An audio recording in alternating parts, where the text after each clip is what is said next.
বলবে যে একদিন আপনাকে আল্লাহ বলে ডাক দিয়েছে, আমরা শুনেছি, মাফ করে দেন। আমরা আল্লাহকে আল্লাহ বলে একটা ডাক দিয়ে ছোট্ট দুই একটি কথা বলে সম্ভব হলে আয়াতে কারিমা নিয়ে আলোচনা করব, সম্ভব না হলে করব না। অতএব আবার আপনাদের কাছে জানতে চাই, প্রাণ ভরে আল্লাহ বলে ডাক দিতে রাজি আছি না নাই? জবান দিয়েছেন কে? ডাক দিব কাকে? এই জবান রক্ষা করার মালিক কে? বন্ধ করার মালিক কে? অতএব এই জবান দিয়ে আমি কতজনকেই ডেকেছি, জবানটা যিনি দিয়েছেন তাকে ডাকবো প্রাণ ভরে, আকাশ বাতাস মুখরিত করে চিৎকার দিয়ে বলি আল্লাহু আকবার। সেকেন্ড ক্লাস হয়েছে, আরো জোরে বলি আল্লাহু আকবার। রব্বানা লাকাল হামদ হামদান কাসীরান তাইয়িবান মুবারাকান ফীহি ইয়া রব লাকাল হামদ কামা ইয়ানবাগি লিজালালি ওয়াজহিক ওয়া আযীমি সুলতানিক। ছোট্ট একটু আয়াত তেলাওয়াত করা হয়েছে। আমাকে এই বিষয়বস্তু ফোনে জানানো হয়েছিল, যদিও সেই ফোনের সাথে সময়ের সাথে আমার মিল নেই। তারপরেও আমি আপনাদের কাছে জানতে চাচ্ছি, কোরআন শরীফ কার কালাম? লজ্জা লাগে? কোরআন শরীফ কার কালাম? বাদশার দাম যত, বাদশার দেওয়া চিঠির মান কত। বাদশার চিঠিকে যদি অবজ্ঞা করা হয়, বাদশাকে অপমান করা হয়। কথা বলেন ঠিক কিনা? সুতরাং কোরআন শরীফ কার কালাম? আল্লাহর কালাম। কোরআন শরীফের এক একটি হরফের দাম এক একজন ফেরেশতার চাইতে অনেক বেশি, কারণ ফেরেশতা আল্লাহর মাখলুক, কোরআন শরীফ আল্লাহর মাখলুক না।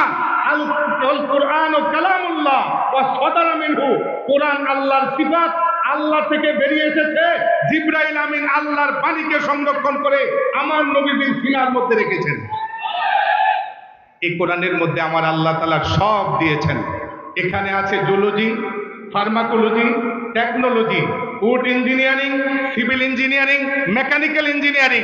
একজন মানুষের কমপ্লিট কোড অফ লাইফ, জীবন ব্যবস্থার টপ টু বটম যা দরকার সব দিয়ে কোরআনকে এমন ভাবে সাজায় দেওয়া হয়েছে, এরপর একজন মানুষের জীবনে আর কিছুর প্রয়োজন থাকতে পারে। অতএব আপনারা শুনেছেন, আজকে বিশ্বব্যাপী মানুষ যতই কোরআনের ভুল ধরতে আসতেছে, ততই নিজের জীবনের ভুল ধরতে পেরে জাতির সামনে কালেমা পড়ে মুসলমান হয়ে যাচ্ছে।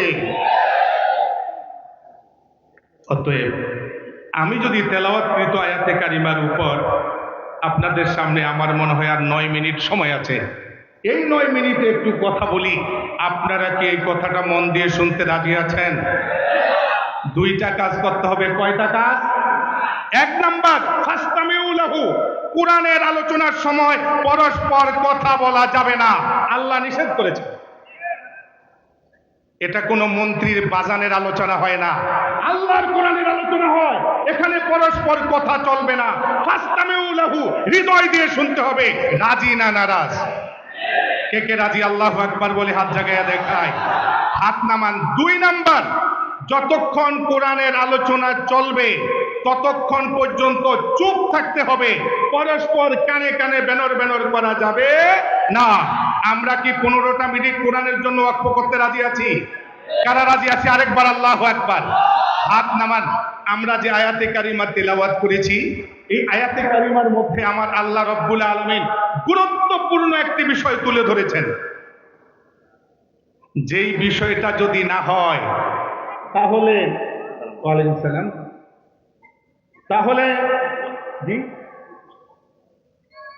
তাহলে আপনার নামাজ থাকবে, রোজা থাকবে, হজ থাকবে, যাকাত থাকবে, কিন্তু আপনার বিজয় আসবে না।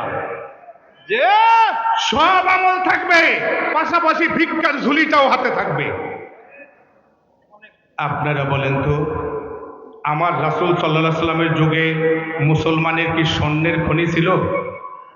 পেট্রোলের খনি ছিল? মুসলমানের সংখ্যা ছিল? মুসলমান কি কোন যুগে সংখ্যা দিয়ে জয়লাভ করেছে? ইসলাম কোয়ান্টিটিতে বিশ্বাস করে না, কোয়ালিটিতে বিশ্বাস করে। মেজরিটি মাস্ট বি গ্রান্টেড ইসলামের থিওরি নয়। ইসলামের থিওরি হলো একটা সিংহ হাজার শৃগালের চাইতে বেশি শক্তি রাখে। মুসলমান সিংহের জাতি, মুসলমানের সংখ্যার প্রয়োজন নেই, মুসলমানের অস্ত্রের প্রয়োজন নেই, মুসলমানের শক্তির প্রয়োজন নেই, কারণ মুসলমানের এক মহাশক্তি আছে, সেই শক্তির নাম হলো আল্লাহ।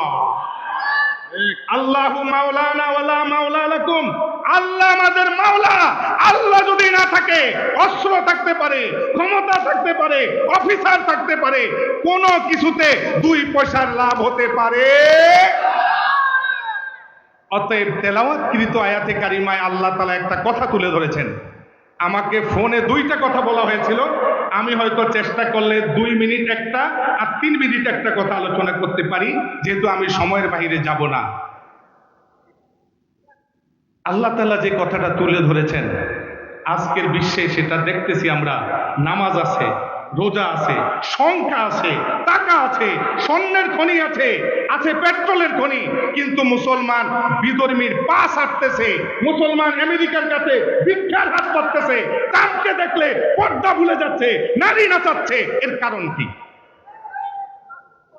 আমার আল্লাহ রাব্বুল আলামিন এই বিশেষ বিষয়টাকে কোরআন শরীফের আয়াত বানায় জানায় দিলেন, ওয়ালা তানাজাউ ফাতাফশালু ওয়া তাযহাবা রিহুকুম। আমার আল্লাহ বলেন নাই অস্ত্র না থাকলে তোমরা ঠকে যাবে।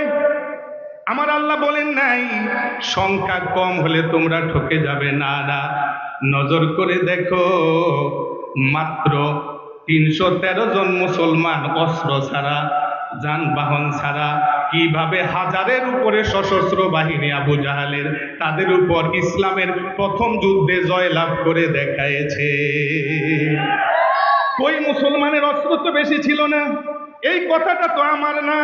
আমার আল্লাহ কোরআন শরীফের মধ্যে বলতেছেন, কামিন ফিয়াতিন কলিলাতিন গালাবাত ফিয়াতান কাসীরাতান বিইজনিল্লাহ। কত অল্প মানুষকে আমি বেশি মানুষের উপর বিজয় দিয়েছি।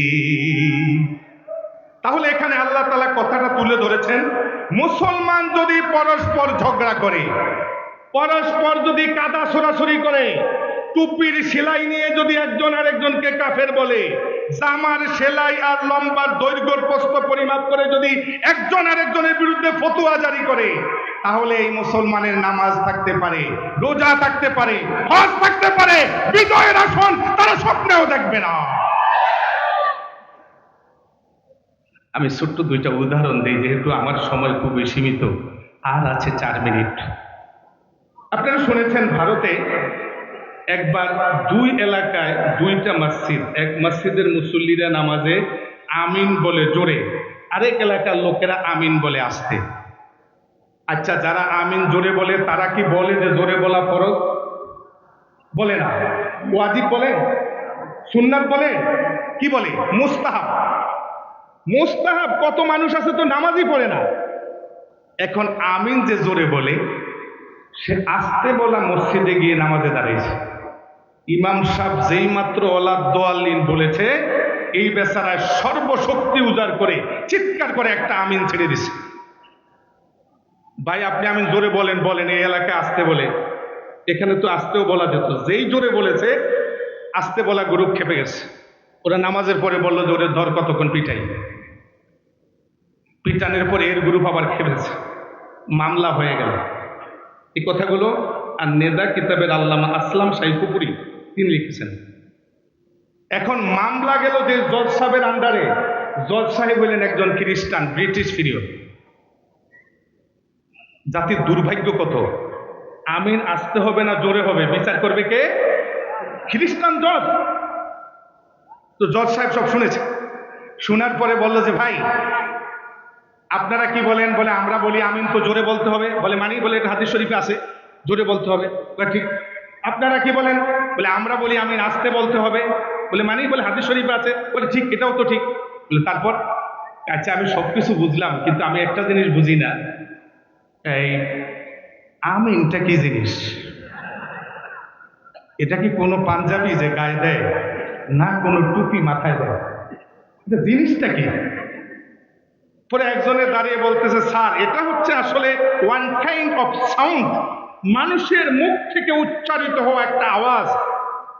জজ সাহেব বলে, আশ্চর্য, একটা আওয়াজই যদি হয় তাহলে যারা পেয়েছে যে আমিনটা আস্তে পড়তে হাদিসে তারা আস্তে পড়বে, যারা হাদিসে পেয়েছে জোরে হবে জোরে পড়বে, কিন্তু এটা নিয়ে মাথা ফাটলো কেন?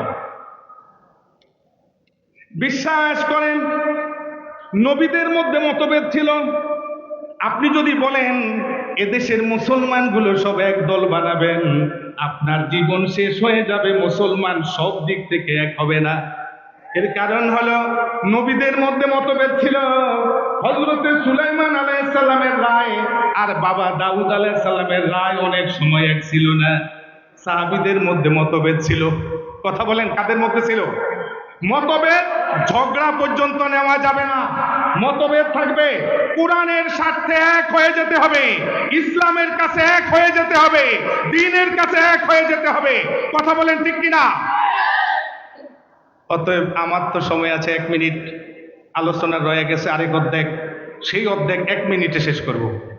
আমাকে বলা হয়েছিল যে মুসলমানকে কাফের বলতে পারবে কিনা।